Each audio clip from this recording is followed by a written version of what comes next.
Thank you, Tina. Thank you, Tina. Good morning, everyone. I'm Darlene Swistock from the Buckles office and wanted to thank you for today and attending our training. As you may know, Buckles strategic plan calls for centralized training for mandated services, which includes the ILS, delivery, and eContent. And this is our second class for Overdrive's cost per Circ model training. And we do anticipate offering other classes during the year, including marketplace and end user training, which should be coming up in September. The classes are open to anyone who actively works with ordering or managing Advantage collections using the Overdrive platform. And today's training should last about an hour. You can ask questions throughout the training by typing them into the Q&A box. Tina and I will keep an eye on that. At the end, if you have other questions and you'd like to unmute yourself, we can arrange that as well. And as Tina said, we'll be sharing the recording as well as her great slides at the end of the program. So I'd like to turn it over to Tina, our Director of Glen Ridge Library and the co-chair of the eBuckles Committee. Thanks, Tina. Thanks, Darlene. Good morning, everybody. Thank you so much. Today we are here to learn about a new lending model from Overdrive called Cost per Circ, or CPC. I am going to share my screen with you so you can see. We're going to go through a little bit live in Marketplace, and then we're going to go through my slides a little bit. Like Darlene said, those will be sent to you afterwards. So let me share my screen.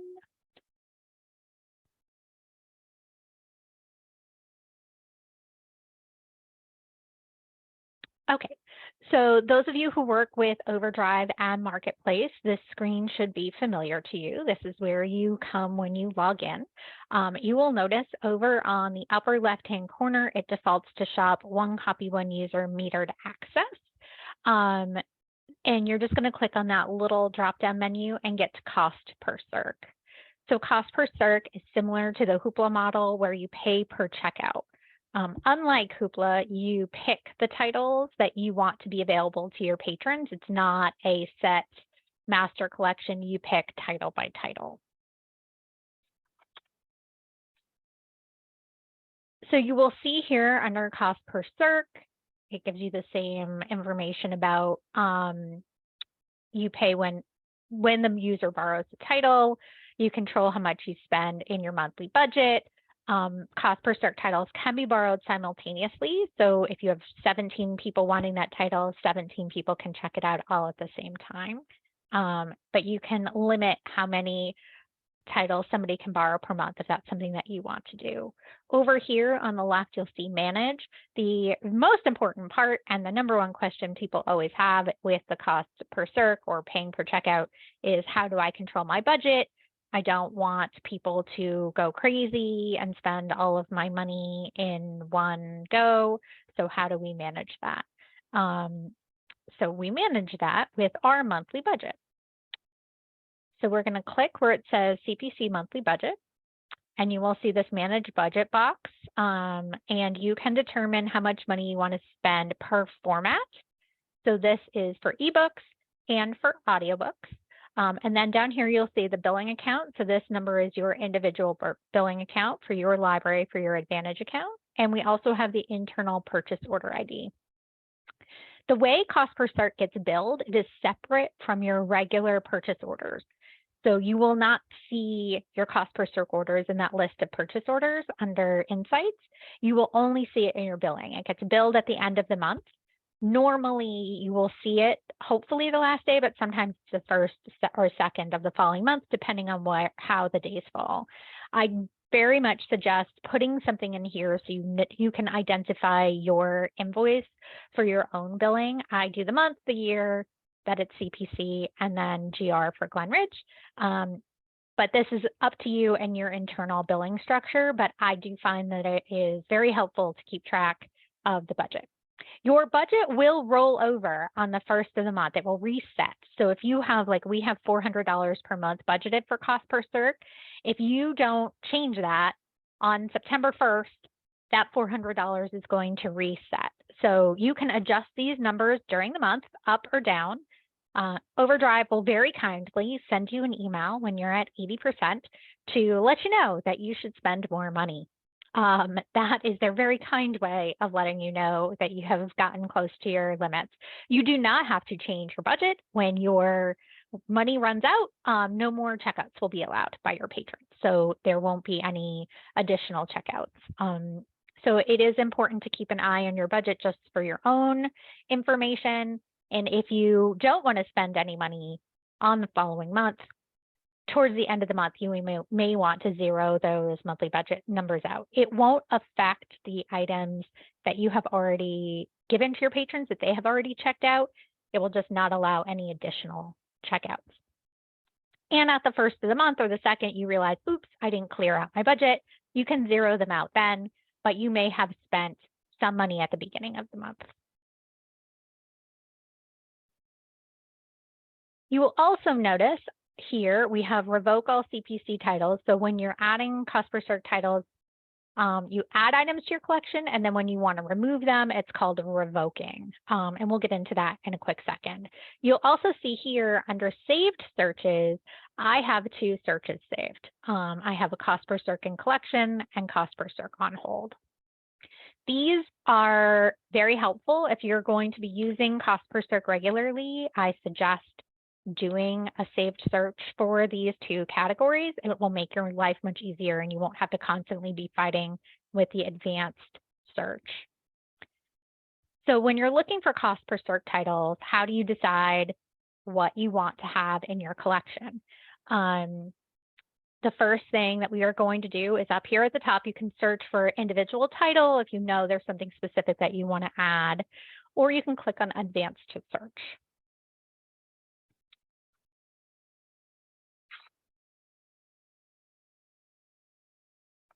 Once your advanced search loads, you have a ton of different options to pick from in terms of what you want to search for. But the one that we are going to use in terms of what we want to pick based on what our patrons have on hold is down here. We're going to do holdings.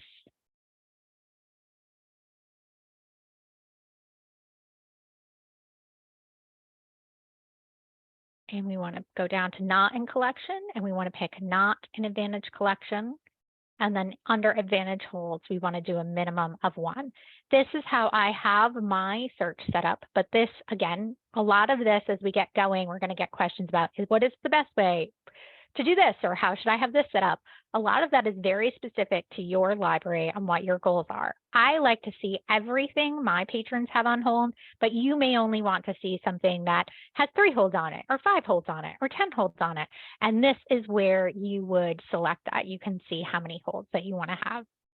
If this is a search that you want to just run, you click search. If you think this is a search that you want to save, you can hit save. And then in order to get that search on the main screen, you're going to make sure that you click the pin search to menu, and that will save it there in that little box, those little boxes, and you can just click on them and it will always be there. And you're going to give it a name, a description if you want to know later on what this was, why you wanted to have these search parameters set. You're going to click pin search menu and hit save.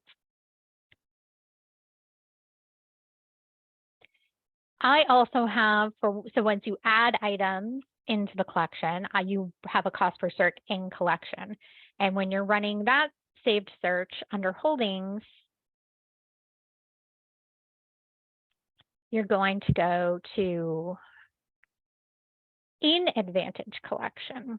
And that is going to give you the information in terms of, let's see, what you currently have. I'm hitting wrong things. Hold on here.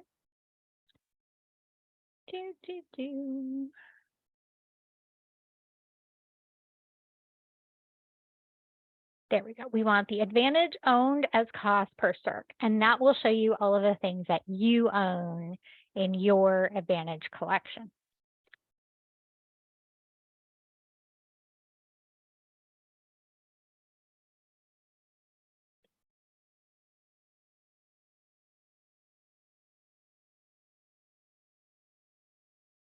So when you're trying to decide what you want to add, again, we use this here at Glen Ridge mostly for managing holds, but you can use it for summer reading if you want to make sure that your patrons can check out things as many as they need. You can use it for book clubs if you want to have your patrons have access to titles all at once so there isn't as much waiting.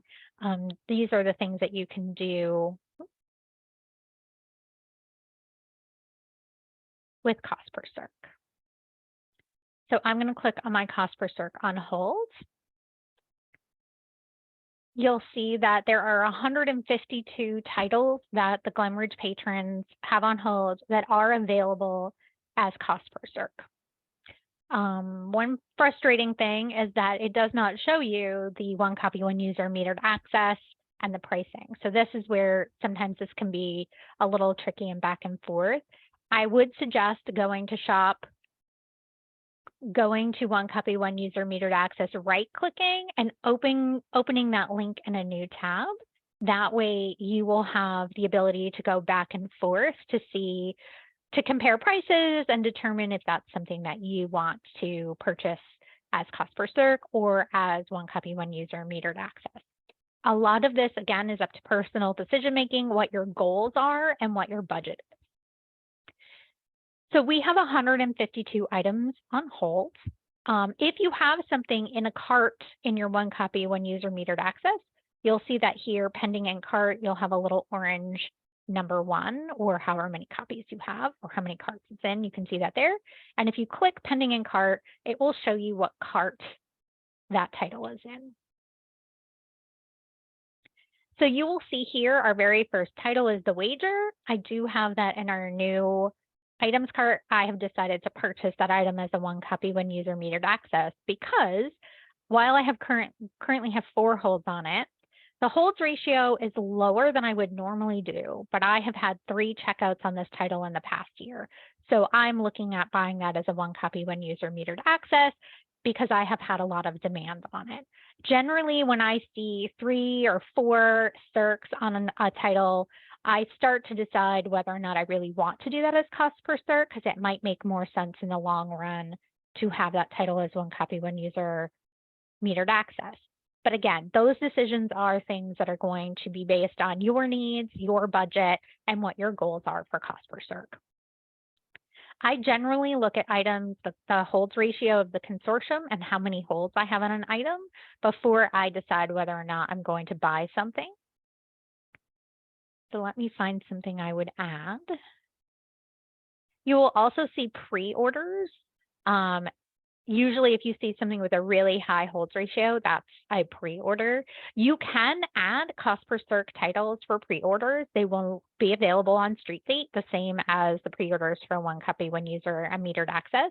That's not something I do because I don't like to allocate my money ahead of time.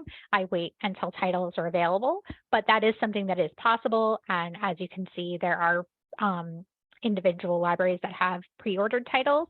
So if that's something that you want to do, you can do that for cost per Circ. So for today, we're going to add this one. So this is Fourth Wing. I have 1 active hold, but the ratio is over 5. Normally, I probably wouldn't buy this because I've got 4 previous checkouts. But for today, we're going to make this person's day and give them access to the title. When you pick a title, you're just going to say add cost per Circ title. And it will tell you that it will be added to your collection within 24 hours. That is usually about a 3 to 4 hour process, not a 24-hour process, but they do tell you that it will be available in 24 hours. There's also a box here that says schedule when to revoke. So if you know that you want to remove that title's access to your patrons on a specific date, you can set that at the time you add it. You can also do it later, and I'll show you how to do that. But when you are adding a title, you can schedule when to revoke. This was done because of the ARPA restrictions on items having to be purchased during a particular time frame and only being available during a particular time frame. But this is also really good for book clubs or summer reading if you want to set that end date. That way you don't have to worry about patrons checking things out later and eating your budget in a way that you don't want to have happen. When you are done and you are ready to go, you just hit confirm. Again, you'll get another message about the 24 hours. And now that title is in your collection. If that title has holds on it, that patron will be notified, and then they will have their window of time to check that item out. And you simply can go down your list based on your criteria and decide what you want to add. Generally, this is not an inexpensive experience. Your audiobooks you'll see here are generally $9.50 for popular new titles, and your ebooks are going to be $5.50 for popular new titles. So again, this is where the balance of budget versus goals really comes into play. When you are done adding, and we have fast forward through time, and now we want to remove our titles, I'm going to go to my in collection. So these are all of the items that I currently have available to my patrons as cost per Circ. I can see I still have active holds on some of these titles, so the patrons have not checked them out yet. But here you can see on the Rachel incident, I have no active holds. I have one copy out. So I'm going to revoke this title to keep anybody else from checking it out as cost per Circ. Again, this is where if you missed the scheduling the revoke when you added it and you changed your mind, you wanted to do it later, you can simply click on the title or do a search for the individual title, click on revoke, and this again, if you click on the schedule when to revoke, you put the date in and then click on revoke. I'm not going to schedule, I'm just going to revoke it now. And again, you'll see a note that says changes will go into effect in 24 hours. That's generally, again, not the window of time.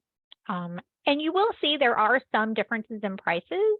Things that are independent or older, maybe a little bit cheaper. Things that are brand new are going to be at the top end of that pricing structure.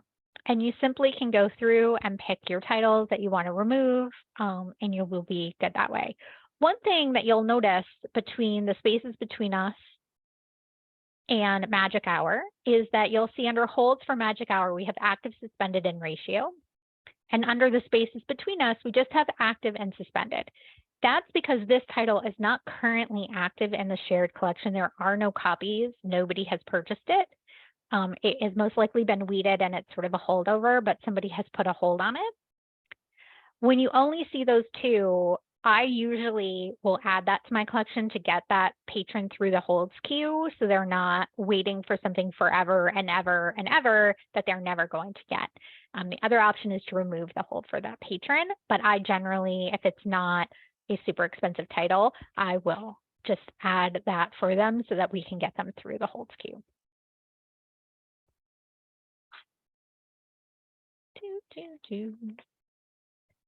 Okay, so that is how cost per Circ looks in Overdrive.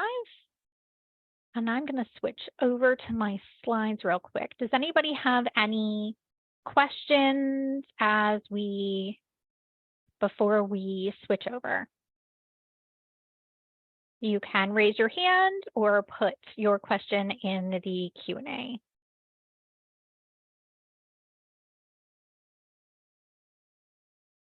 I don't see any questions right now, either in Q&A or chat. Okay.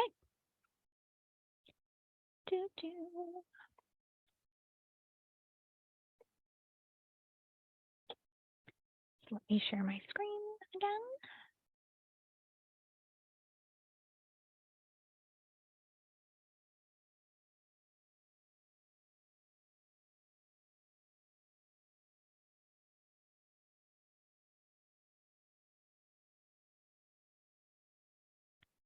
Okay, so here we go.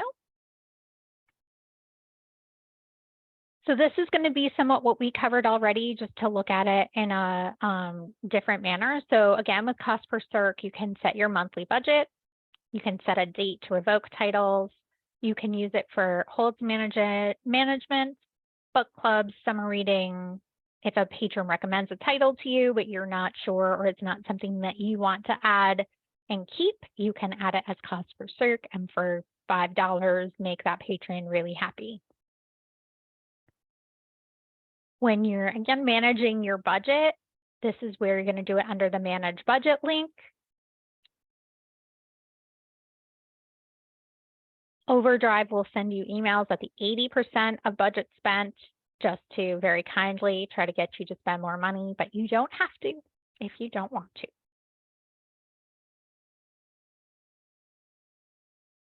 Again, this is our general search. You can search based on your normal search parameters. Advanced search is where you can get much more detailed and granular in your search.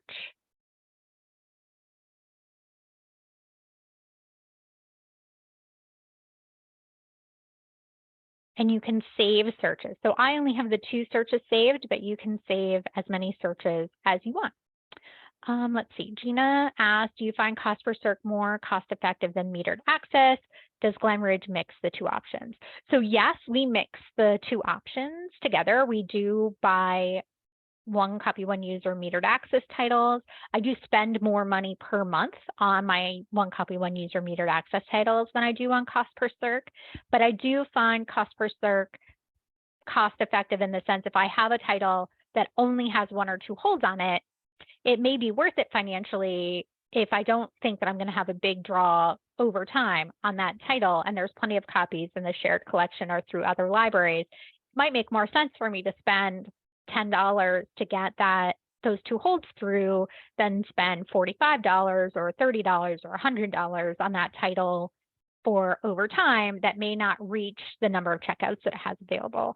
So that's really where what your goals are. Is your goal to get everybody through as quickly as possible, then cost per Circ may be a better option for you. But it is not an inexpensive one. So if budget is really your top priority and you're not as concerned about getting people through really quickly, that's where you get the sort of mix, or you might want to lean a little bit more 1 copy, 1 user. Yes, Gretchen, just to confirm, cost per Circ titles are restricted to your local users, right? Not shared with all of Buckles. That is correct. Items that you purchase for cost per Circ are only available to your Advantage, your library's patrons. They are not shared outside. That is why the cost per Circ model was just added and approved for Buckles in the fall. Because of the restrictions we have about everything being shareable, this was not a model that was available previously. Cost per Circ is not new for Overdrive. It has been around for quite some time, but it is new to Buckles, which is why we are doing the training. The one thing I would say to be careful of, not so much with cost per Circ, but if you see the metered access, like 100 checkouts, those are shared. So that's not in cost per Circ, that's metered access, 1 copy, 1 user. If you buy the 100 checkouts, those are shared checkouts. It's not individual checkouts.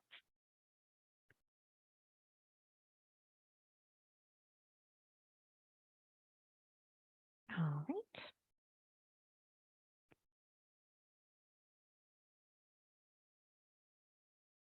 So again, I recommend having an in collection and an on hold, so that way you don't have to futz around with the advanced search every time you want to see what you have in your collection.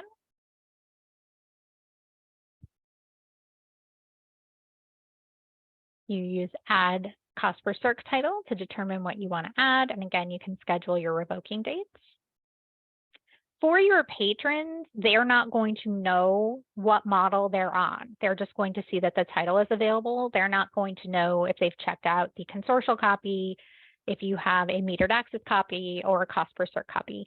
For them, they're just going to see that the title is available, or they put the title on hold, they get notified that the hold is available. So patron side, they don't see any difference between the different lending models.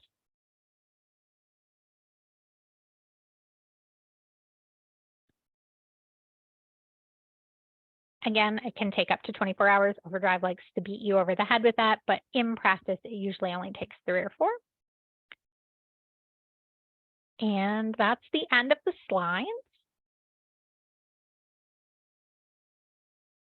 Any other questions that people have, or does everybody feel super confident that cost per Circ is for them?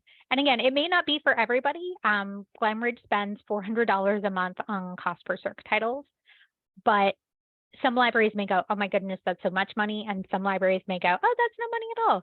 So it's really going to be dependent upon what your budget is, what your needs are, and how you want to move forward.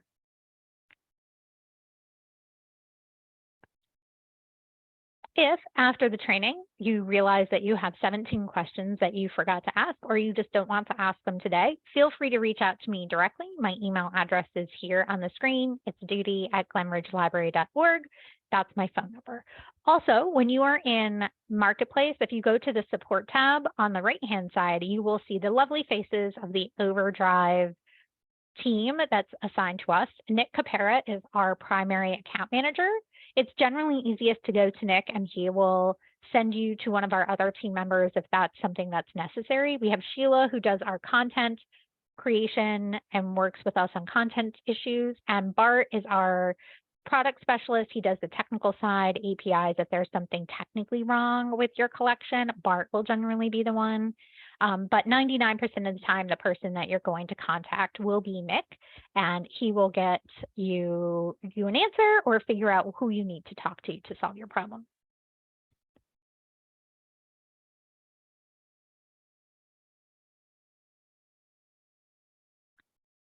And that's it for me, unless anybody has any questions. Is there anything I missed that you wanted to learn about today that you were expecting to hear about with cost per Circ?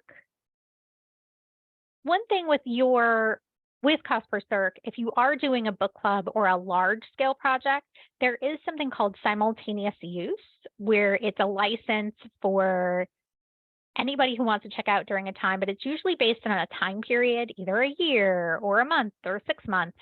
That is also available on the upper left-hand corner when you go from one copy, one user to cost per Circ, simultaneous use is there. So if you're doing a large scale project for your town or your county and you want to have a title always available during that time period, it may make more sense to use simultaneous use. If you don't see the title you want, just reach out to Nick. Overdrive can make special arrangements with publishers for special licenses for simultaneous use. On a title by title basis. So you can reach out to them and see if that works for you or works for them. Cost per Circ works really well for a low number of checkouts. If you're getting 1 person, 2 person, 5 people through, when you start looking at higher numbers of checkouts, it may not be as cost effective. And again, that goes back to what your goals are and what your budget is.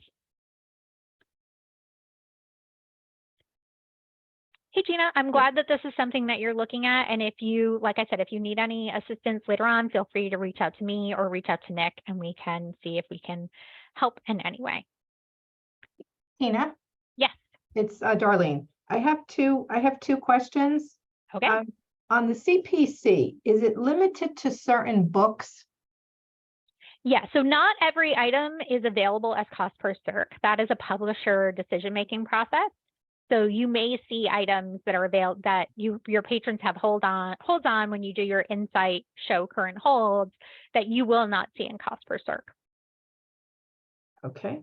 And there was a question about determining if to make CPC worthwhile. Like, is there, and I'm doing air quotes, a good price to help determine if it's worthwhile? Because I believe the pricing can vary.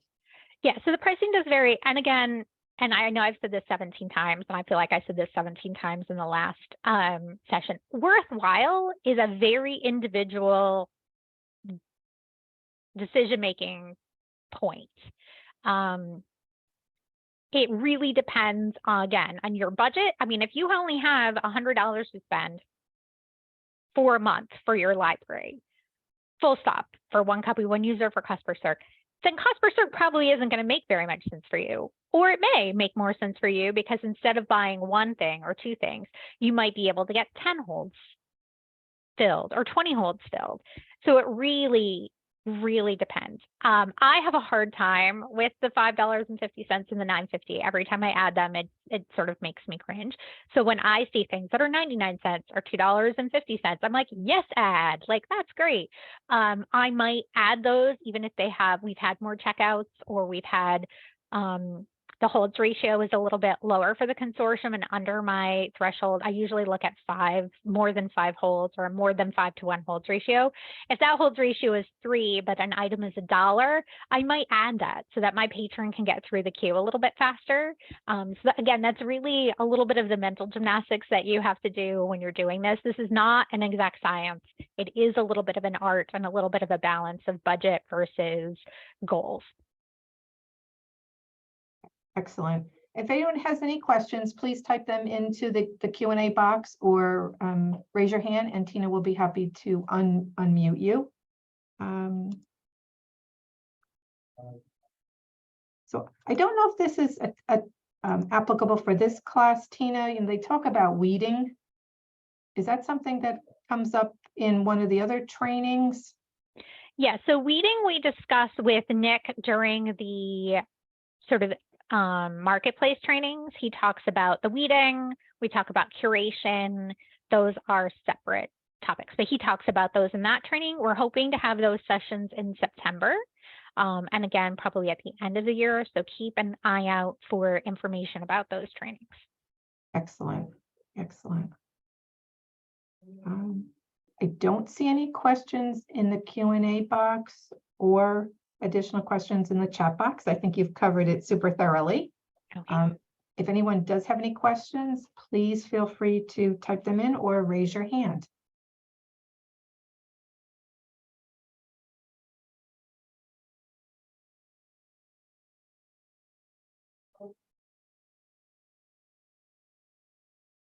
While we're waiting, do you have any other gems of expertise that you could share about how you have things set up in Glen Ridge?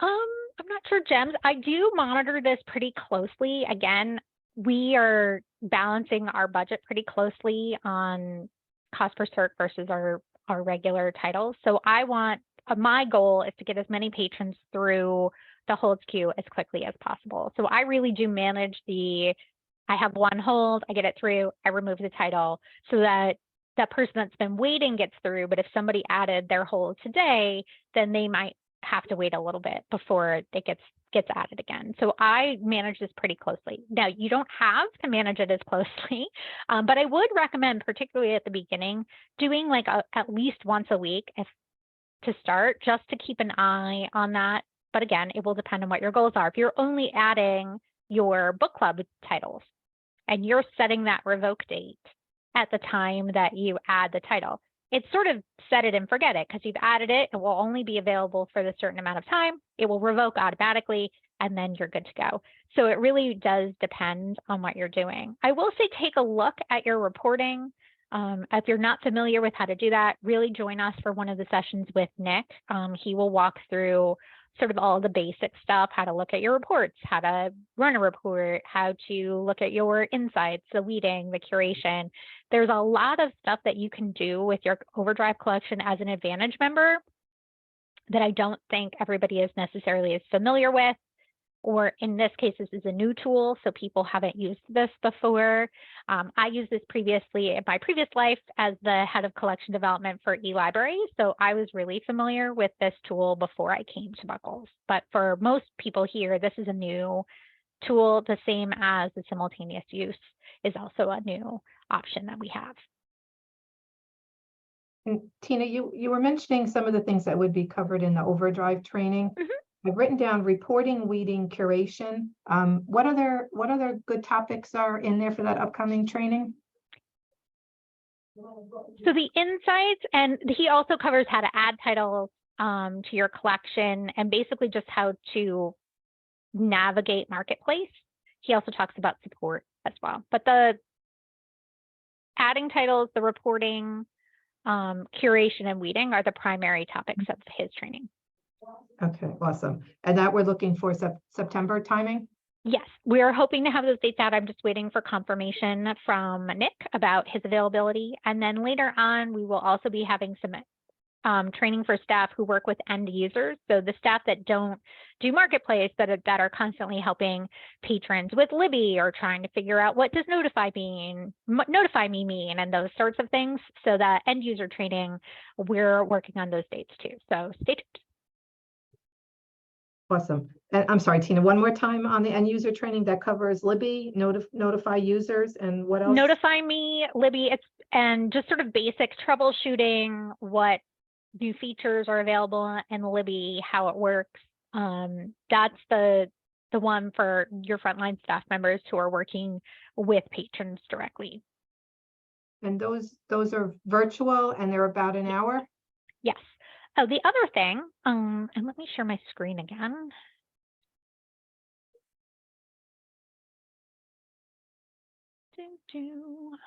Fun.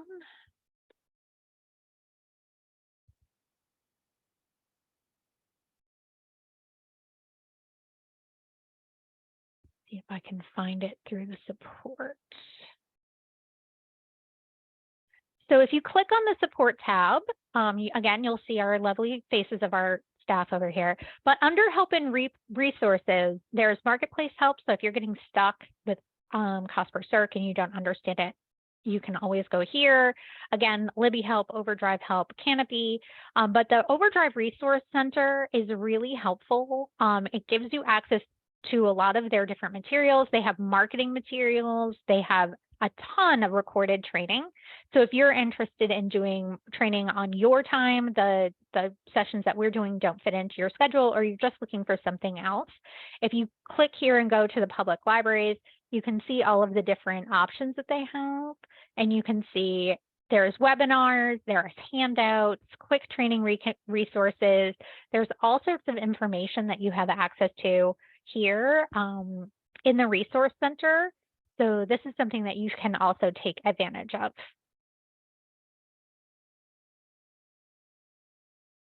Thanks for the reminder on that, Tina. I know that they do offer some webinars to like all their customers, and then some are Buckles specific. Yes. But it is great, and I think they share the recording, right, with people who register, and then you could review it on demand as well.